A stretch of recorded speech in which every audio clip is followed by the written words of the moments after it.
Assalamualaikum warahmatullahi wabarakatuh. Channel Matar Bicara masih tetap mengangkat sketsa Betawi, cerita-cerita yang saya himpun dari berbagai sumber, dari masa ke masa, dengan tokoh yang berbeda-beda. Mudah-mudahan cerita ini menjadi hikmah dan bisa jadi pegangan untuk diobrolkan di saat kumpul-kumpul dengan teman-teman dan lainnya. Kali ini saya akan bercerita tentang kita ini jangan banyak mikir kalau mau berbagi, mau sedekah. Diceritain Sanip yang kerja di pasar, dinas malam pulang sekitar jam 9 pagi. Pas dia mau masuk gang, arah rumahnya dia lengokin musola. Itu kebiasaan dia kalau dia datang pagi. Kelihatannya dia terkesima, ada orang yang bersila. Ya, kelihatannya lagi berzikir.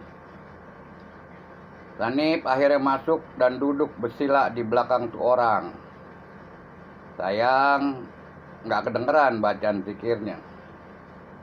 Pas kebetulan tuh orang nengok, Sanip senyum sambil ucapin salam. Dan tuh orang pun berhentiin zikirnya ngejawab salamnya si Sanip. Kontan Sanip nanya, "Bapak habis sholat duha ya?" Sambil senyum orang itu mengatakan, "Alhamdulillah, saya mah dikasih kesempatan sama Allah buat sholat sunat duha. Cuman saya terusin lagi zikir aja, Pak." Sanip penasaran nanya lagi, "Emang nggak ada kegiatan?" Kelihatannya tuh orang yang tinggalnya rada jauh dari kampungnya diam sebentar kemudian ngejawab, "Saya ini lagi butek otak saya. Saya belum lama di PHK. Mana kontrakan mau habis, yang bakalan ditagih. Dan bisa diusir nanti kalau saya nggak bayar. Listrik juga kayaknya bakal diputus karena nggak bayar-bayar. Yang parah nih anak saya bakal berhenti karena sekolah 3 bulan nggak bayaran. Sekolahnya di swasta lagi. Saya kesian, bini saya uring-uringan, sakit-sakitan. Saya juga sih sebenarnya udah 2 bulan kesana kemari nyari kerja, tapi belum ada yang saya dapetin.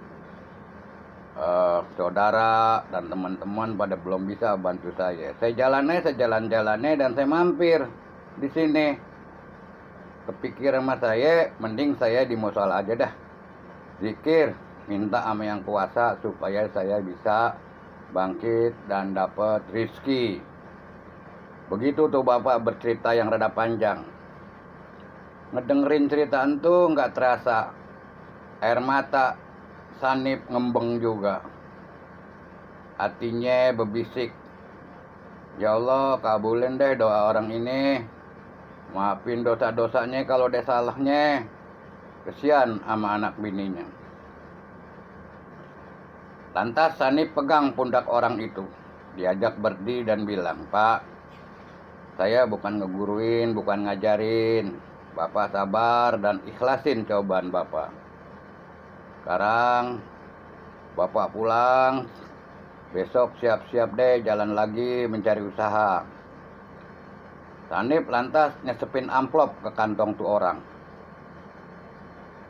Sanip nggak mikirin kalau duit yang tadi udah disisihin dalam amplop sebenarnya buat bayar cicilan motor 2 bulan. Tuh Bapak sambil nangis cium tangan dan ngucapin terima kasih berkali-kali. Ketika tuh orang pergi, Sanip masih diri di depan musola. Lagi-lagi air matanya netes. Dia berbisik dalam hati, "Terima kasih Allah, kuatin iman saya dan kasih kekuatan pada saya supaya mampu hadepin ujian yang Kau berikan. Jadiin saya orang ikhlas dan gak pakai mikir, terus berbagi. Sesungguhnya Engkaulah yang gerakan hati ini untuk bersedekah. Amin ya Allah." Sekian, begitulah ceritanya. Sanip nggak pakai mikir panjang karena terlatih, terbiasa sama bersedekah membantu siapa aja. Mudah-mudahan kita juga termasuk golongan yang sejalan sama Hanif, sehingga nggak takut, nggak kebagian rezeki.